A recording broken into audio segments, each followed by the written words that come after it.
Shanti, Shanti. Oh, yeah. Peace, baby, peace. Peace in the Middle East. That's how I feel, man. Good times, good times. Oh, it's hot. Yoga problems. Yabba dabba do, baby. That was insane. I don't even want to begin to tell you the banana situation that unfolded over the past hour of my life. Nevertheless, that's why we're here. It's another glorious episode of Raff's Brain Hot Yoga Problems. Yoga practitioners, Raff's Brain listeners, my tens of loyal fans across the land and the multiverse. Thank you for tuning in, my friends. This was an insane in the membrane situation. It all begins. The adventure begins. Reno Williams, remember that 80s movie, Reno Williams, The Adventure Begins? That was it. It began and it concluded in one feature-length motion picture. Why didn't we have a sequel to that? That must exist. So surely the screenplay is out there somewhere. Reno Williams could have been a franchise. What happened? What happened? I gotta look that up, man. I'm sure there's a story behind it. I'm sure it has to do with some studio company snagging the IP and not wanting competition with Sly and Arnold. Something crazy, you know, monopolistic tendencies of the studios, maybe. I don't know. I'm just making that up. Okay, back to yoga. Listen, you know it's going to be an interesting class when you walk into the building under the auspices of a full-blown 3-alarm fire alert. 3-alarm fire alert? What are you talking about? It's just a fire alarm. There's no number of stations that have been activated. It's clearly a false alarm. But the lights are triggered. There's like a little flashing strobe, rhythmic, and it's just hypnotizing. And then you have this voice. Warning, there's been a fire in the building, or something like that, right? Do not take the elevator. Use the stairs to the nearest exit. And then there's this alarm, which is a funny sounding alarm. The alarm kind of makes me want to laugh. It goes,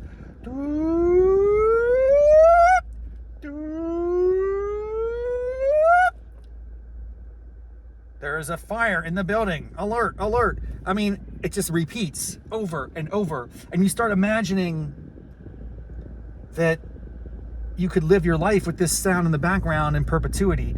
And would you be able to just like tune it out? So I was there like usual. Early bird gets the worm. Early yogi gets the pose. I was down on the mat in my preferred spot. People start rolling in. The alarm's continuing to go off. I put the towel over my face to mask the strobe light. I'll be honest with you. I never frankly understood that there's this thing about certain people who I think it's called photosensitivity. And strobe lights trigger their brain to explode like scanners. I don't know how this works exactly. I was always not skeptical of it, but just, you know, I didn't experience it or I couldn't relate. I'm empathetic to the fact that someone gets distressed and uncomfortable in a certain situation, but I just didn't have that experience myself. Like when I was watching, what's that crazy movie where they track down the witches? Blair Witch Project.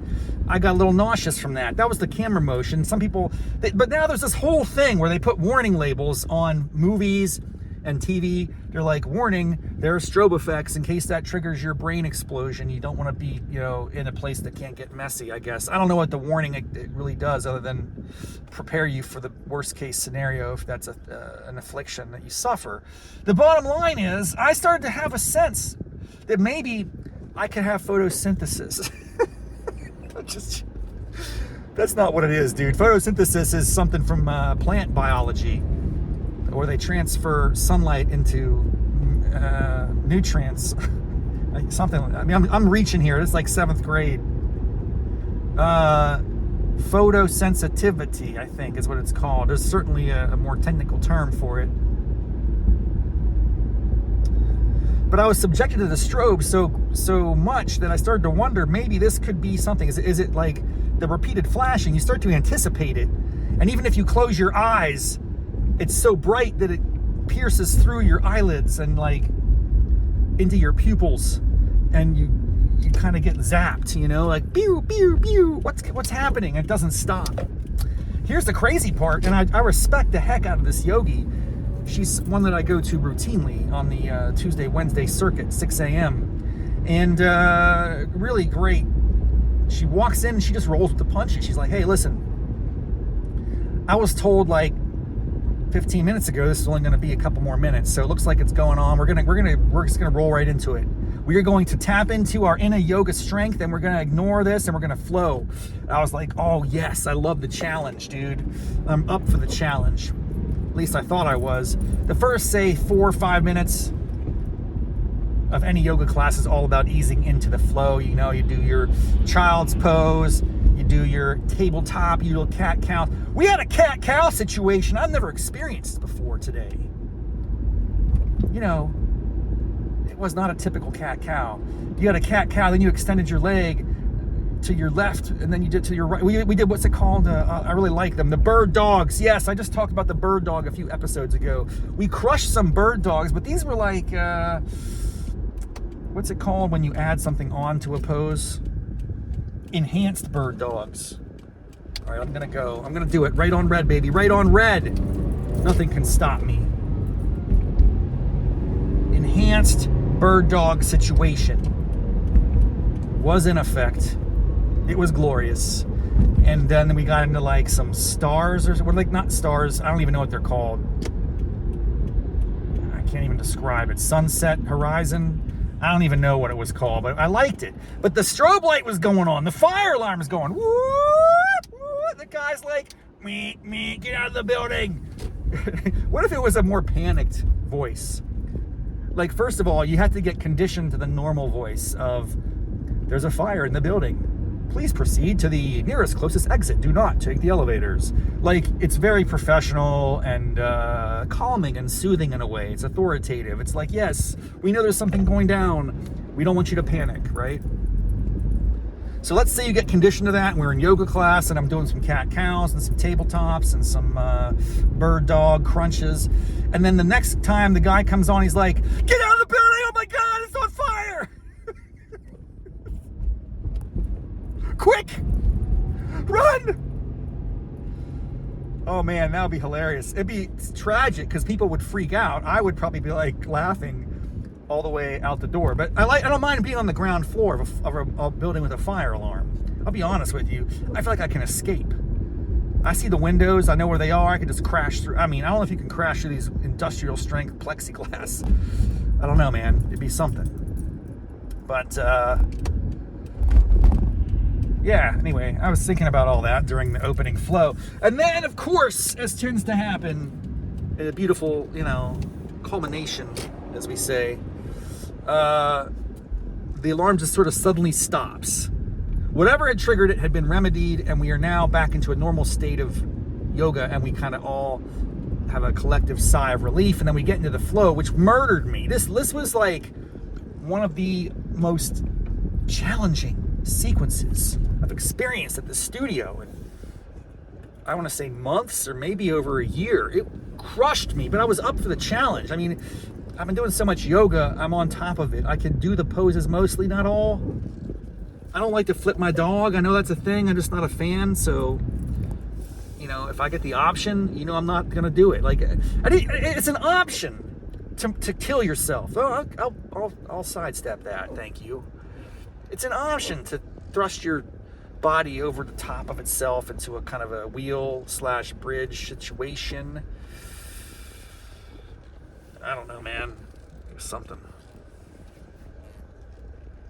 I gotta tell my neighbor that our neighbors had a child. This will be fun. You're gonna witness the revelation. I don't think he was on the text chain, but we got some late night texts.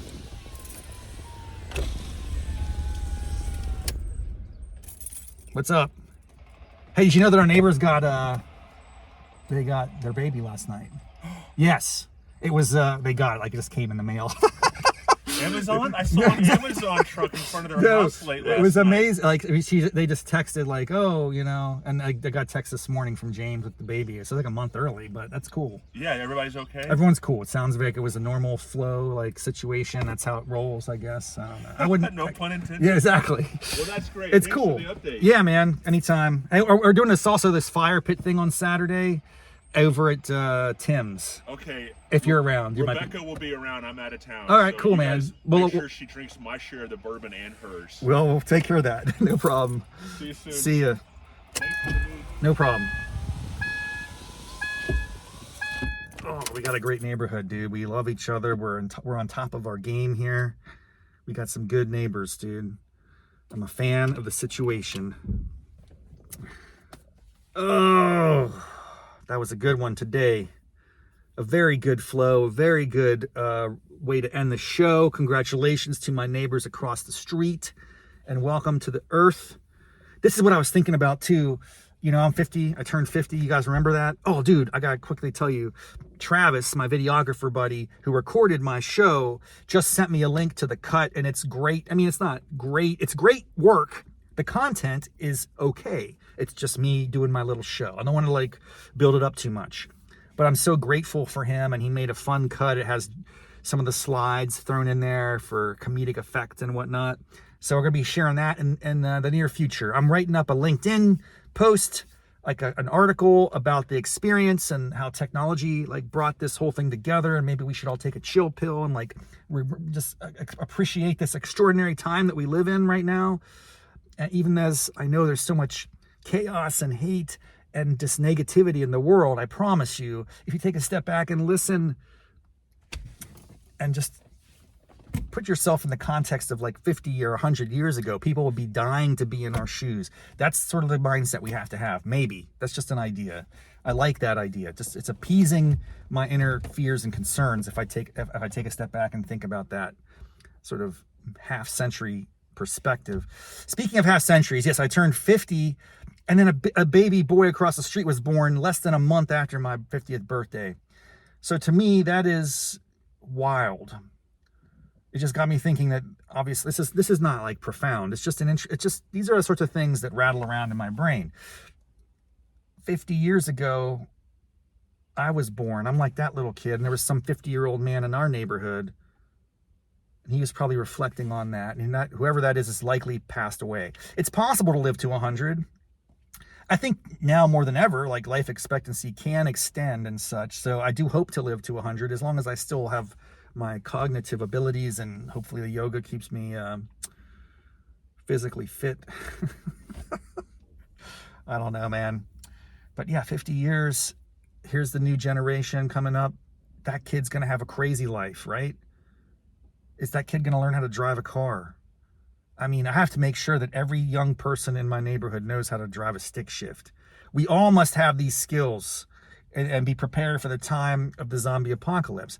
It is only through driving manual transmission tractors and farm equipment that we can rise up and fight our Terminator overlords. All right, dude, I'm having a great morning. I got a lot today. I got a really cool work thing coming up. It's going to be extraordinary.